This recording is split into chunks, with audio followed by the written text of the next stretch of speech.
Welcome back, Bobcat Country, to Week 11 of Bobcat football. I'm here with Coach Leha. Coach, how you doing? How you doing, Jairus? Thank you for having me here. Last week we faced the PSJA Southwest Javelinas and we won 20-0. That was an excellent game, Coach. I know that because of that game we clinched our playoff spot for the second year in a row. And it's great because you told the kids you're a part of Edinburgh history, and not just Edinburgh history, but EHS history, and they're joining other teams before them making the postseason. So how do you feel about last week? Well, the kids played real well. They came out excited. We had kind of a few distractions with homecoming and so forth, but they were able to overcome that.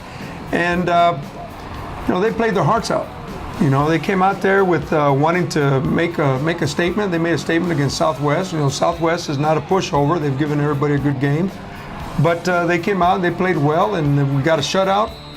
We scored 28 points, and they just played a great game. Now they punched their ticket to the playoffs.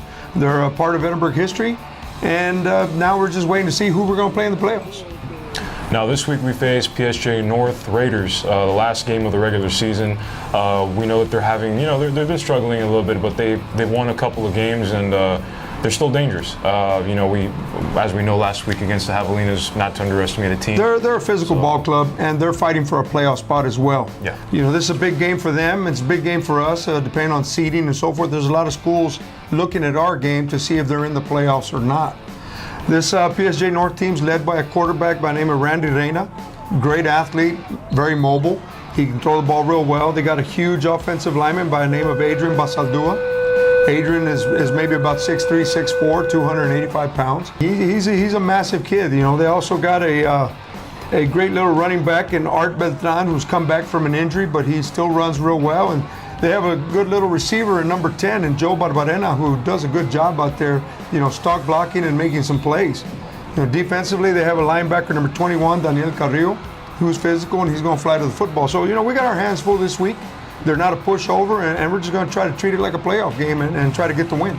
And how are the kids doing right now? Kids doing great. They're excited. They punched their ticket, but they know this is a big game to see where we are seeding-wise. Whether we play San Benito or where we play Los Fresnos depends on this week. We have to come out with a victory and, just prepare ourselves for the playoffs. And as you mentioned, right now we're looking at either playing San Benito or Los Fresnos, and those two teams are San Benito, they're undefeated this season, and Los Fresnos, I believe, they're also on the top 10. Yes. I don't know their record, but they are in third place right now over there in 32-6A. It is San Benito, Brownsville, Hanna, Los Fresnos, and West Laco East are tied right now in third place. So, those are the four teams representing 32-6A. Here for sure, it's Robert Vela, PSG High, and ourselves. And we have Edinburgh North, PSG Memorial, and PSG North fighting for that last playoff spot. All right, well then it should be an interesting Week 12 next week. Anything else, Coach, you want to add? Well, no. Hey, we want to appreciate everybody for coming out to support us during our homecoming game this week. We ask that you come support us at PSJ on Thursday night at 7 o'clock. There's one guy that we got to give a shout out to. His name's Rolly Farias, who follows the Bobcat Connection all the way from Mission Viejo, California. Bobcat Pride. Bobcat Pride.